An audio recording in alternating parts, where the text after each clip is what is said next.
First, we have Mr. Entifadh Qanbar joining us. He's a Middle East expert, in fact, a Middle East expert. So I wish to understand from you, firstly, thank you so much for speaking to NDTV. There seems to be major protests that have gripped Iran at the moment. How exactly do you view the US President Donald Trump's statement coming amid this, where he's openly issued a threat to Iran, saying that if the rioters are killed or are harmed, then the US will strike Iran? Well, I joined President Trump's campaign in 2024, and I have met with many of the friends' closest circle in person, and the motto was peace with strength. Trump believes that peace cannot happen without strength, and Iran has been wreaking havoc and mayhem in the Middle East. Iran has been the biggest terror sponsor state, not only in the world, in the history of mankind.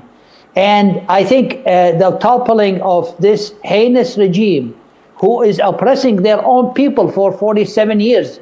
Look at your country, India. It's a great country which has the biggest democracy in the world. We're all proud of it. Why can't the Iranians have democracy and freedom to choose their leaders? Why an ailing 90 years old Ayatollah imposing his backwarded idea on one of the most advanced and civilized people in the Middle East and the world, the Iranian people? I think the Iranians deserve their freedom. And I think President Trump has made the right move. The thing started, by the way, when President Trump killed Qasem Soleimani, the biggest terrorist in history, who was killed 6 years ago. Since then, the Iranian regime deterioration continued. But after October 7th and the 12 days war, the Iranian regime lost a lot of their strategic depth. They lost Hezbollah, they lost Hamas, they lost the Houthis, and now they lost one of their most strongest and important allies, Venezuela. So the grand strategy for President Trump is not only to topple the regime of Tehran, is to help the Iranian people to topple their own regime and to establish peace and prosperity in the Middle East and the world when this regime, God willing, will go away. Very important, and you've rightly mentioned that Iran does deserve a democracy, but the question of course at hand is the fact that does the Reza, the crown prince who has been in exile, does he have that amount of support on ground in Tehran? Well, I tell you one thing, the difficult and the uphill work has not started yet.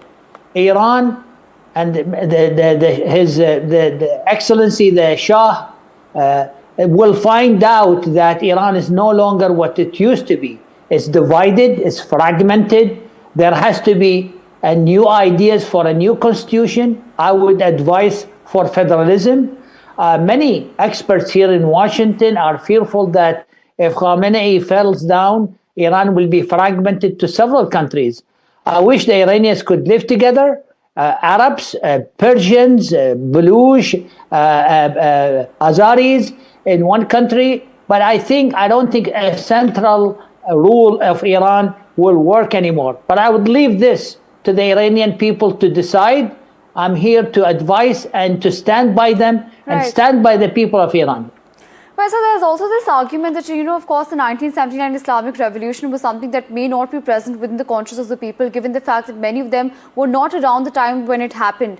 Do you perhaps think that that could be one of the factors, that could be one of the driving nostalgic factors, something that could be a ray of hope for, of course, the Reza, who could come in and usher perhaps a better way of life for them? Well, even if the young generation have lived through the days of the Shah, freedom, you don't have to be taught to be free. Freedom, we are born with freedom. They have seen movies, they have seen documentaries, they have heard from their grandfathers and mothers and fathers how much better was the situation in Iran.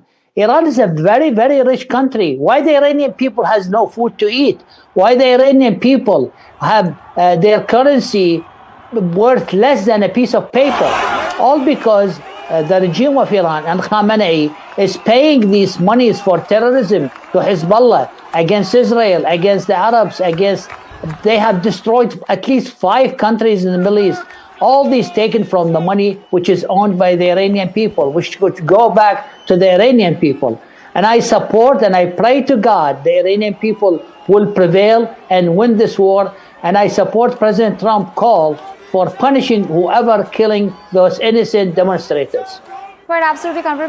Thank you so much for speaking to us, for speaking to NDTV. It was a pleasure speaking to you.